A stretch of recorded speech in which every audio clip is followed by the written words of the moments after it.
नमस्कार, आप देख रहे हैं प्रदेश का सबसे भरोसेमंद news channel India news Uttar Pradesh Uttarakhand और मैं हूं आपके साथ हेमंत कुमार। 11 बज चुके हैं। अगले आधे घंटे हम आपको दिखाएंगे वो खबर जिसका आपसे सीधा सरोकार है। बात सबसे पहले करेंगे बुलंदशहर की, जहां पर एक दबंग का कहर मंदिर के एक पुरोहित पर टूटा।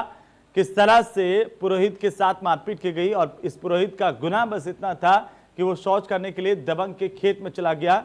फिर क्या था, दबंग ने पुरोहित को पीट पीट कर अधमरा कर दिया। दरअसल इसी को लेकर के अब मामला थाने तक पहुंचा है और आरोपी की गिरफ्तारी की गई है। वहीं बात लखनऊ की भी, जहां पर स्वास्थ्य विभाग खुद को हाईटेक होने का दावा तो करता है, लेकिन ये हाईटेक आखिरकार कितना है, जरा ये भी जानेंगे। यहां पर एक अस्पताल में बुजुर्ग के शव की जगह पर युवक का शव परिजनों को सौंप दिया गया और साथ ही जब परिजनों को इस बात का पता चला तो इसकी शिकायत की गई और इसके बाद स्वास्थ्य विभाग एक्शन में आया और एक्शन लेने के बजाय मामले पर पर्दा डालने में फिलहाल जुटा हुआ है। वहीं जौनपुर में जमीन विवाद में दो पक्ष आपस में भिड़ गए, खूनी संघर्ष हुआ। इसमें एक महिला समेत आधा दर्जन लोग घायल हुए हैं जिन्हें अस्पताल में भर्ती करवाया गया है। साथ ही उत्तर प्रदेश के कई शहरों में आसमानी आफत का कहर भी दिखाई दे रहा है। कहीं बाढ़ है तो कहीं बांध टूट रहे हैं। बारिश और बाढ़ की वजह से लोग पलायन करने के लिए मजबूर हैं। तो इन्हीं खबरों पर आज हम आपको दिखाएंगे कि आखिरकार इनकी तह तक जाने की कोशिश करेंगे, बताएंगे कि विस्तार से कि आखिर क्या कुछ कैसे हो रहा है उत्तर प्रदेश में। इन पर लगातार हम नजर बनाए हुए हैं और साथ ही साथ इनकी अलग अलग तस्वीरें आपकी टीवी स्क्रीन पर हैं।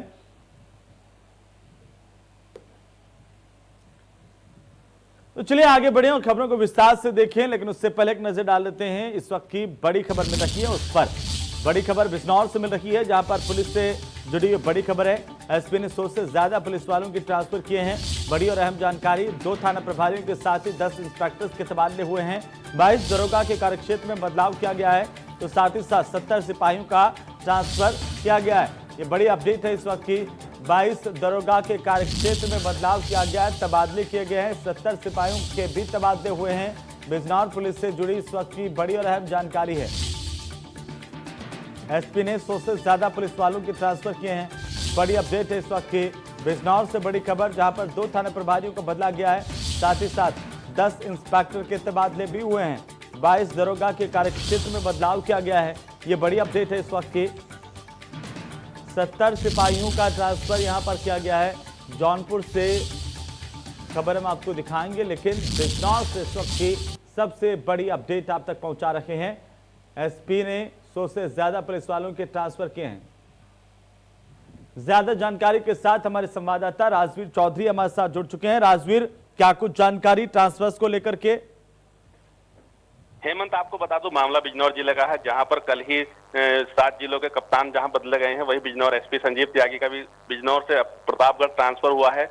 लेकिन सबसे बड़ी बात यह है इस मामले में, बिजनौर एसपी के ट्रांसफर होने के चंद घंटों के बाद ही बिजनौर जिले के 100 से ज्यादा पुलिस कर्मियों के ताबड़तोड़ तबादले कर दिए गए हैं आनन फानन में।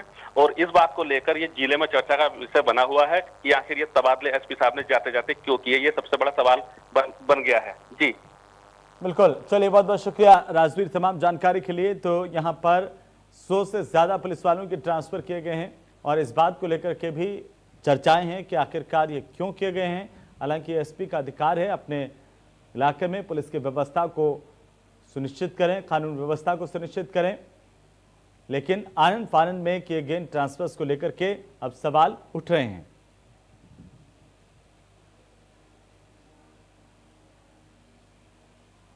तो बिजनौर से खबर है जिसकी तस्वीरें पुलिस अधीक्षक कार्यालय की आप इस वक्त देख पा रहे हैं। एसपी ने 100 से ज्यादा पुलिस वालों के ट्रांसफर किए हैं, साथ ही साथ 2 थाना प्रभारियों को बदला गया, 10 इंस्पेक्टर के तबादले किए गए हैं। 22 दरोगा के कार्यक्षेत्र में भी बदलाव किया गया है। तो इस वक्त की बड़ी अपडेट, 70 सिपाहियों का ट्रांसफर किया गया है, जिनमें हम आपको बता दें कल ही एसपी संजीव त्यागी का यहाँ पर ट्रांसफर हुआ था और उसके बाद आनन फानन में ये तबादले किए गए हैं। 100 से ज़्यादा पुलिस वालों ने ट्रांसफ़र किए हैं। 2 थाना प्रभारियों के साथ 10 इंस्पेक्टर्स को बदला है, यानी कि 22 दरोगा के कार्यक्षेत्र में बदलाव भी किया गया है। और साथ ही साथ हम आपको बता दें कि 70 सिपाही हैं जिनके तबादले किए गए हैं। तो ये बड़े स्तर पर तबादले हुए हैं। कल ही एसपी संजीव त्यागी का ट्रांसफ़र हुआ था और आज 100 से ज़्यादा तबादले यहाँ पर किए गए हैं। इसके बाद इस बात को लेकर के सवाल उठे हैं कि आखिरकार ऐसे वक्त में इस तरह से आनन फानन में ये तबादले क्यों किए गए हैं। 22 दरोगा के कार्यक्षेत्र में बदलाव किया गया है, ये बड़ी अपडेट है इस वक्त की। ज्यादा जानकारी के साथ हमारे संपादक अरविंद चतुर्वेदी हमारे साथ जुड़ चुके हैं। अरविंद जी, ये बिजनौर से जिस तरह से तबादले हुए हैं, आखिरकार क्या कुछ अपडेट है, इसे लेकर कैसे इनको देखा जा रहा है? देखिए, ऐसा है कि तबादले को तो रूटीन प्रक्रिया कहा जाता है, लेकिन अगर कोई अफसर जाते जाते 100 तबादले कर दे तो मैं समझता हूं कि उस पर सवाल उठना लाजमी हो जाता है। अगर तबादले होने थे, जब हम इस विषय को लेकर उनसे पूछेंगे तो कहेंगे कि ये तो पहले से ही प्रक्रिया इसकी चल रही थी और ये होना तय था। लेकिन सवाल इसलिए उठते हैं क्योंकि जाते जाते आदेश जारी नहीं किए जाने चाहिए थे, लेकिन इसके बाद भी वहाँ के बिजनौर के कप्तान महोदय ने ट्रांसफर होने के बाद भी आदेश जारी कर दिया।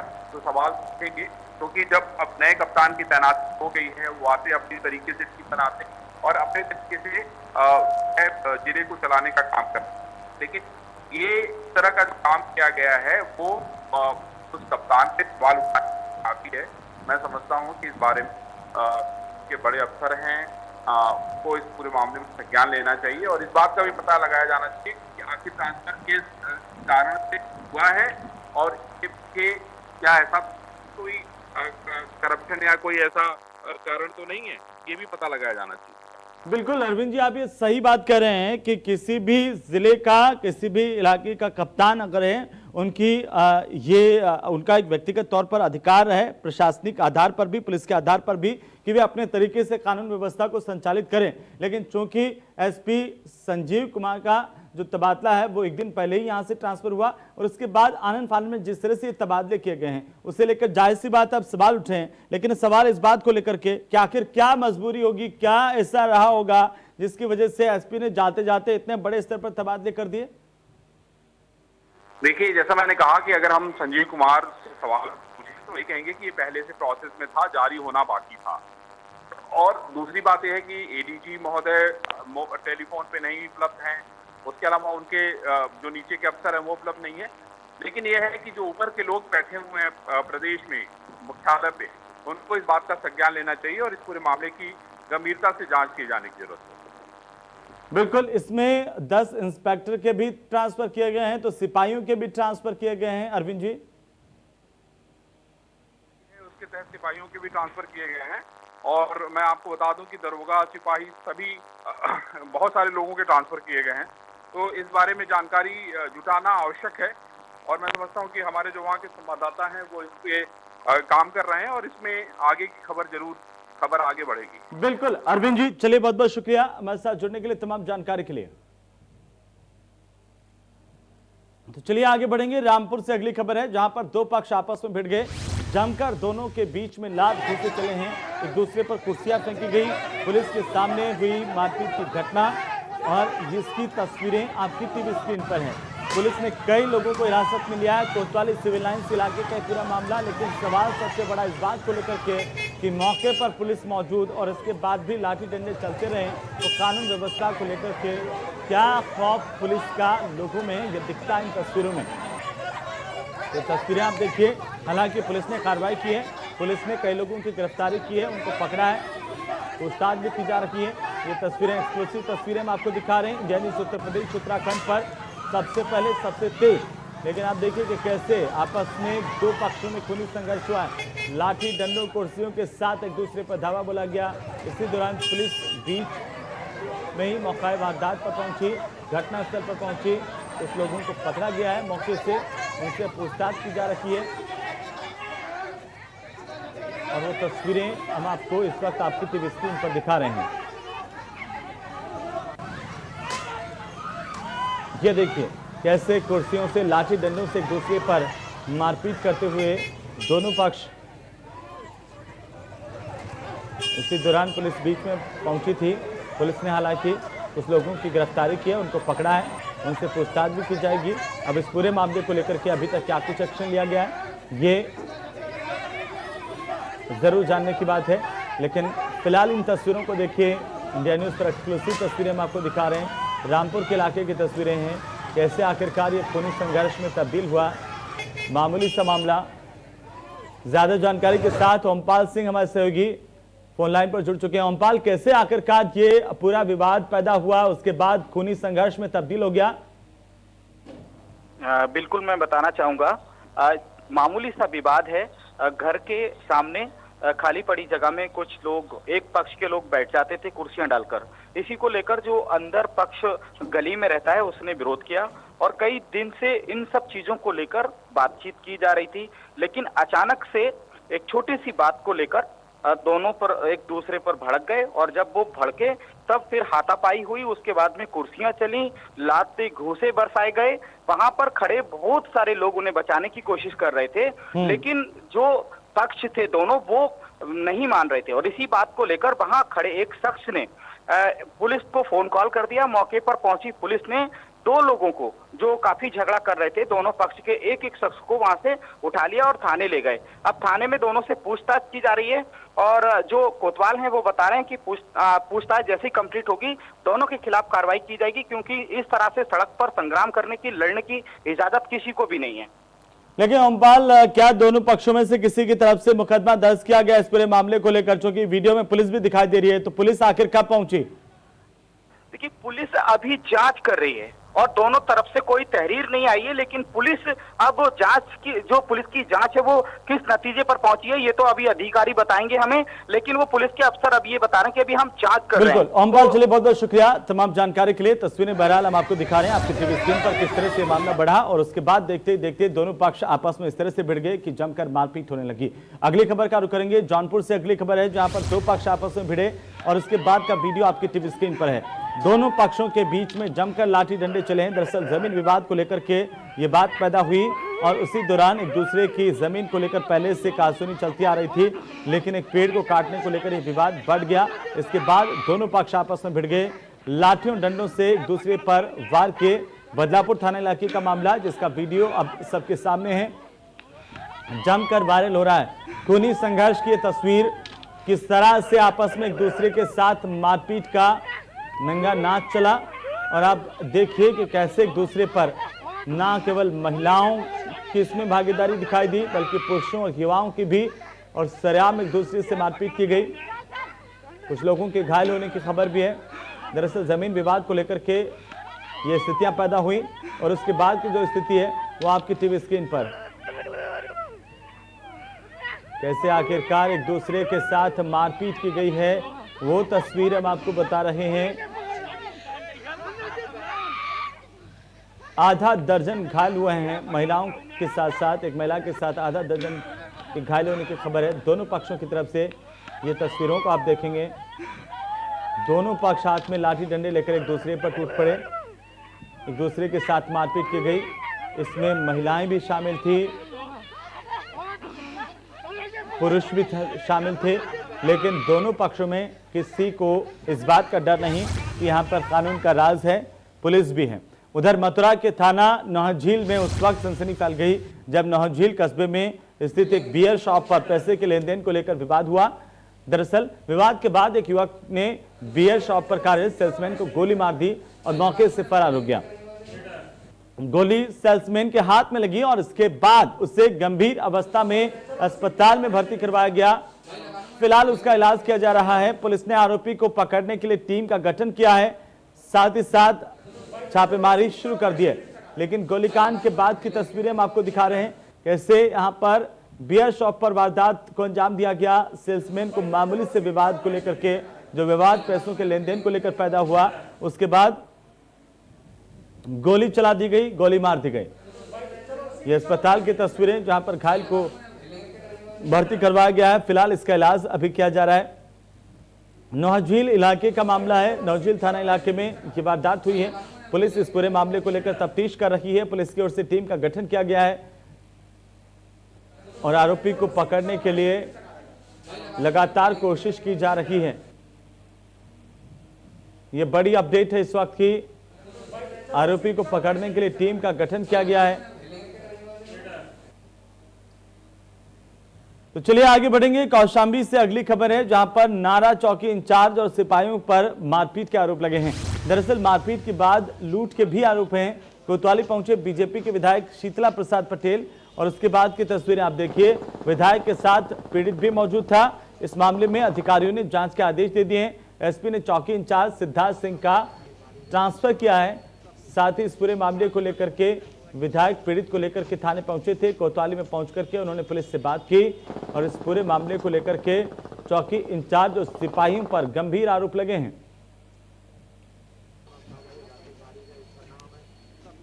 चौकी इंचार्ज और सिपाहियों पर गंभीर आरोप लगे हैं। मारपीट के बाद लूट के आरोप हैं कि पहले मारपीट की गई, उसके बाद लूट की गई। जैसे ही ये घटना और आरोप प्रत्यारोप का सिलसिला चला, इसमें पीड़ित को लेकर के विधायक थाने पहुंचे थे। उधर कानपुर में एक मेडिकल स्टोर पर दबंगों ने हमला कर दिया। मेडिकल स्टोर के मालिक को जमकर पीटा है। वहीं मेडिकल स्टोर के कर्मचारियों को भी पीटा गया है। दुकान में दबंगों ने जमकर तोड़फोड़ की, जिसकी तस्वीर हम आपको दिखा रहे हैं। दबंगों को शराब पीने से मना किया गया था। दुकानदार ने पुलिस पर लापरवाही करने के आरोप लगाए हैं। और इसी बीच हम तस्वीरें आपको दिखा रहे हैं कि नौबस्ता थाना इलाके का पूरा मामला है। तो मेडिकल स्टोर के कर्मचारियों के साथ मारपीट की गई है। मेडिकल स्टोर पर दबंगों ने हमला कर दिया था और इसके बाद जो सामने आया उसी के साथ मारपीट की गई। तो दबंगों ने यहां पर जमकर मारपीट की है। कानपुर की तस्वीर हम आपको दिखा रहे हैं। मेडिकल स्टोर मालिक के साथ मारपीट का पूरा मामला है, जिसकी तस्वीर इस वक्त आपकी टीवी स्क्रीन पर है।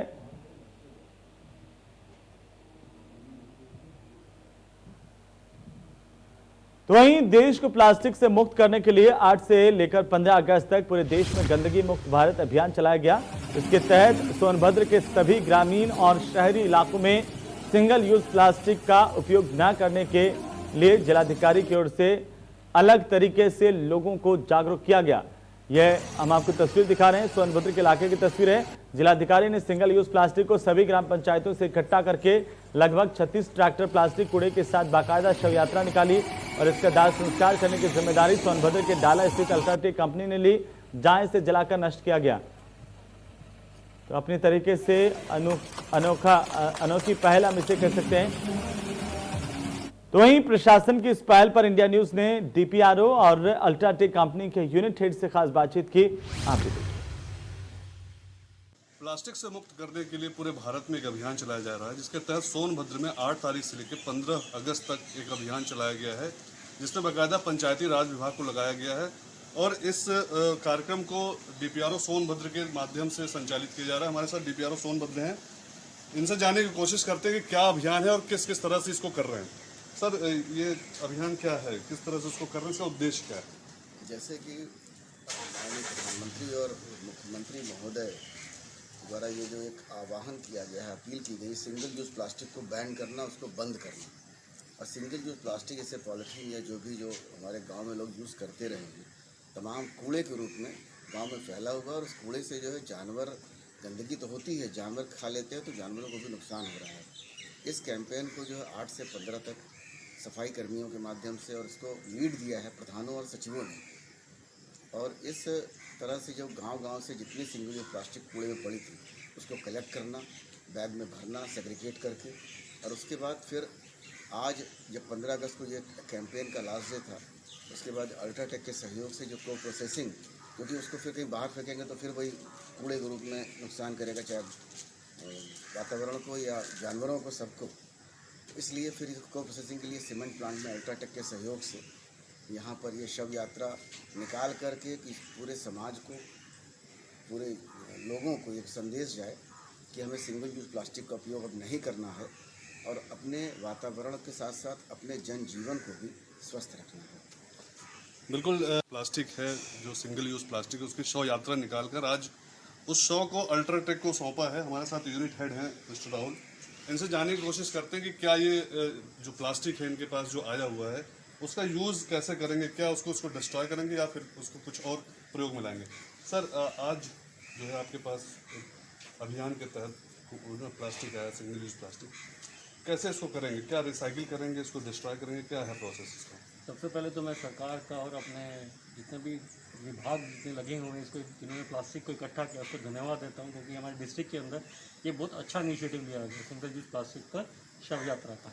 इसमें हमारा भी फर्ज बनता है कि हम भी कंट्रीब्यूट करें एज ए प्राइवेट प्लेयर। इस जितना भी हमारा प्लास्टिक इकट्ठा किया आसपास के ग्राउंड के अंदर, हम इसको लाके अपनी किल अपनी प्रोसेस के अंदर यूज़ करेंगे एज ए हीट। इसको हम किल में तो छोटा छोटा पीसीस में काट के जितना भी प्लास्टिक आया है उसको हमने प्रोसेस प्लांट के अंदर किल के अंदर डालेंगे ताकि उससे हीट जनरेट हो और हमारा इसको कंजम्पशन में आ जाए।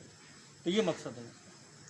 तो जैसे जो अभियान चल रहा है कि प्लास्टिक आपके यहाँ से गाँव से आएगा, आप उसको डिस्ट्रॉय करेंगे, ये अभियान लगातार चलेगा, इससे कितना फ़ायदा होगा? आप यहाँ पे काम कर रहे हैं तो लगभग क्या लगता है कि जो गंदगी का स्टेटस इसके बाद कितना बदलेगा? ये बहुत इंप्रूव होना चाहिए क्योंकि सिंगल यूज़ प्लास्टिक अभी तो बंद ही होना चाहिए, हमें यूज़ ही नहीं करना है। बट जो जनरेट हो गया है उसको भी हमें ख़त्म करना है। उस ख़त्म के लिए अभियान के लिए जो शव यात्रा निकाली गई और आगे के लिए भी जितना भी ये इकट्ठा करता रहेगा, हमारा डिस्ट्रिक्ट इकट्ठा करता रहेगा और उसको हम कंजम्पशन पे लेके जाएंगे। और अभी हमारे डिस्ट्रिक्ट के साथ बात भी चल रही है क्योंकि इसको बड़े पीसेस भी आएंगे तो अपना श्रॉडिंग अरेंजमेंट उसको छोटे छोटे पीस करके भी हमको देंगे ताकि हमारे लिए भी प्रोसेस ईजी हो जाएगा और हम ज़्यादा से ज़्यादा कंज्यूम कर पाएंगे। बिल्कुल, देखिए जिस तरह से भारत को गंदगी से मुक्त करना है, प्लास्टिक मुक्त करना है, और सरकार से लेकर प्रशासन इसमें पूरा सहयोग कर रही है और साथ ही साथ जो प्राइवेट कंपनियां हैं, अल्ट्राटेक जैसी कंपनियां हैं, वो भी भारत को साफ करने के लिए कोई कोर कसर नहीं छोड़ रही और पूरी तरह से वो शासन प्रशासन के साथ कदम से कदम मिला के चल रही है। विवेक श्रीवास्तव, इंडिया न्यूज़, सोनभद्र। तो चलिए आगे बढ़ेंगे और इसी बीच बड़ी खबर हम आपको बता दें इस वक्त की 2022 के चुनाव को लेकर भारतीय जनता पार्टी की नई रणनीति से जुड़ी इस वक्त की अहम जानकारी, जहां पर यूपी बीजेपी गरीब ब्राह्मणों का बीमा करवाएगी। ब्राह्मणों के बीमा के लिए प्रस्ताव तैयार किया जा रहा है। जीवन बीमा के साथ मेडिकल इंश्योरेंस भी होगा। इस वक्त की बड़ी और अहम जानकारी हम आपको बता दें, जल्द ही मुख्यमंत्री को इसे लेकर एक प्रस्ताव सौंपा जाएगा। ज्यादा जानकारी के साथ संवाददाता विजय मिश्रा हमारे साथ जुट गए हैं। विजय, किस तरह की रणनीति ब्राह्मणों को लेकर के तैयार की गई है भारतीय जनता पार्टी की ओर से? जानकारी आ रही है जो बात सामने आई है उसके अनुसार अब ब्राह्मणों को रिझाने के लिए भाजपा भी अपनी तरफ से कार्ड जो है वो खोलने शुरू कर दिए हैं। भाजपा ने यहाँ पर लाइफ इंश्योरेंस की बात कही है कि जो भी गरीब ब्राह्मण है उनका लाइफ इंश्योरेंस के जरिए से गारंटी देगी। इसके अलावा मेडिकल बीमा भी जो है वो यहाँ पर कराए जाने की बात कही जा रही है। तो जाहिर है कि यहाँ पर अपनी तरफ से सभी ब्राह्मण कार्ड जो है वो खुलना शुरू कर चुके हैं और इसके तहत तक बीजेपी की तरफ से कुछ ऐसा नहीं आया था, तो लगभग सभी पार्टियां कुछ न कुछ ब्राह्मणों के लिए ऐलान कर रही है। और जाहिर सी बात है कि 16% की एक जनसंख्या है पूर्वी उत्तर प्रदेश में ब्राह्मणों की, और इस बार जिस तरह से भाजपा उससे ब्राह्मण नाराज हुए हैं उसके बाद से ही सभी पार्टियों की तरफ से अपनी कोशिश की जा रही थी कि किसी तरह ब्राह्मणों को मनाया जा सके और अपने पक्ष में किया जा सके। इसके तहत अब बीजेपी ने भी ये एक बड़ा कदम उठाया है। न सिर्फ पॉलिसी इंश्योरेंस की बात कही है बल्कि मेडिकल इंश्योरेंस की बात भी कही गई है, जिसके जरिए से गरीब ब्राह्मणों की मदद की जा सके। और जाहिर है कि कहीं न कहीं जो अन्य पार्टियां अपनी तरफ से लगी हुई है रिझाने में, उसकी कोई ना कोई कार्ड जो है वो बीजेपी इसमें ढूंढने में लगी हुई है। बिल्कुल विजय, कह रहे कहीं इस बात को लेकर के एक राजनीतिक तौर पर भी दबाव था क्या भारतीय जनता पार्टी पर, जब समाजवादी पार्टी ने ऐलान किया कि वे परशुराम की मूर्तियां लगाएंगे, बीएसपी ने कहा कि वे भव्य मूर्तियां लगाएंगे जो समाजवादी पार्टी से ज्यादा भव्य होंगी, और उसके बाद साथ साथ ब्राह्मणों को लेकर के यह भी कहा जा रहा था कि उत्तर प्रदेश में लगातार एक के बाद एक ब्राह्मणों की हत्या की जा रही है, उस पर सरकार मौन है। और इसी बीच विजय मैं वापस से आपका रुख करूं, उससे पहले हम आपको बता दें अभिषेक मिश्रा हमारे साथ जुड़ चुके हैं, पूर्व मंत्री हैं समाजवादी पार्टी के। मिश्रा साहब, स्वागत है आपका इंडिया न्यूज पर। धन्यवाद हेमंत जी। अभिषेक जी, आपकी पार्टी ने कहा कि ब्राह्मणों पर उत्तर प्रदेश में अत्याचार हो रहा है और आपकी पार्टी इस पूरे मामले को लेकर के अपना विरोध दर्ज कराएगी और साथ साथ आप लोग करवाते भी रहें। यह भी कहा कि आप ब्राह्मणों की को लेकर के परशुराम की मूर्तियां लगाएंगे। लेकिन अब भारतीय जनता पार्टी की ओर से एक नई रणनीति बनाई गई है 2022 को लेकर के, गरीब ब्राह्मणों को का बीमा करवाया जाएगा। क्या कहना चाहते हैं इस पर आप? हेमंत जी, सबसे पहले तो ये कहना चाहूंगा, परशुराम नहीं भगवान परशुराम की तरह से आप जिक्र करेंगे तो मुझे बुरा नहीं लगेगा जी। तो भगवान परशुराम की जो प्रतिमा की हमने बात कही है, ये हमने भगवान परशुराम चेतना पीठ के तत्वावधान में बन रही है और धरती ने आज तक जैसी देखी नहीं होगी, धरती पे किसी ने जैसी परिकल्पना नहीं की, जिस विजन और विचार के साथ नहीं किया उससे ज्यादा खूबसूरत भव्य और हम लोग बनाने जा रहे हैं, लगाने जा रहे हैं। जहां तक आपने ब्राह्मणों समाज की पार्टी की बात करी, वो बिल्कुल सच है। देखिए, इसलिए वो लोग नहीं रिवर्बरेट कर रहा, वो इमोशन परसेप्शन इसलिए नहीं काम कर रहा क्योंकि मैं कह रहा हूं, वो परसेप्शन इसलिए काम कर रहा है क्योंकि आज समाज महसूस कर रहा है कि उसके खिलाफ अत्याचार किया जा रहा है। समाज ये महसूस कर रहा है कि उसके खिलाफ शादी की जा रही है। कल भी 3 हत्याएं हुई। आप बताइए क्या हुआ? जो मर्डर्स हो रहे हैं, रेप्स हो रहे हैं, डेकोइटीज हो रही है, कहीं सम्मान नहीं मिल रहा। एक थाने के अंदर एक थानेदार दरोगा की इतनी हिम्मत कि जूते से रौंद रहा है जनेऊ और कह रहा है ये ले ब्राह्मण। अभिषेक जी, भारतीय जनता पार्टी कह रही है कि वे बीमा करवाएंगे, उनकी सरकार जो है गरीब ब्राह्मणों का बीमा करवाएंगे। अच्छा कदम है या बुरा कदम है? हेमंत जी बहुत अच्छा कदम है और मैं आपको इतना स्वागत करते हैं आप इसका। सुनिए तो आप जवाब लेना चाहते हो ना, तो जवाब सुनो। हेमंत जी अभी तो शुरुआत है। अभी आप देखना भगवान परशुराम की कृपा, जिसको आज आपके चैनल पे घोषणा कर रहा हूँ पूरे देश के सामने, सच हो जाए तो चला देना और झूठ हो जाए तो कह देना अभिषेक मिश्रा की एनालिसिस गलत थी। आज अभिषेक जी मैं आपको थोड़ा सा रोक रहा हूं, हमारे साथ कांग्रेस पार्टी के एमएलसी दीपक जी भी जुड़ चुके हैं। दीपक जी आपका स्वागत है इंडिया न्यूज पर। दीपक जी, बीजेपी की ओर से 2022 के चुनाव को लेकर के एक नई रणनीति बनाई गई है। अब सरकार गरीब जो ब्राह्मण है उनका बीमा करवाएगी, कैसे देखते हैं इसे आप? देखिए, कांग्रेस पार्टी जाति के आधार पर बात तो नहीं करती, लेकिन कांग्रेस पार्टी जरूर कहेगी देश में और बहुत सारी गरीब जातियां हैं। ये अलग बात है कि सबसे ज्यादा अत्याचार इस सरकार ने ब्राह्मणों पे किए हैं।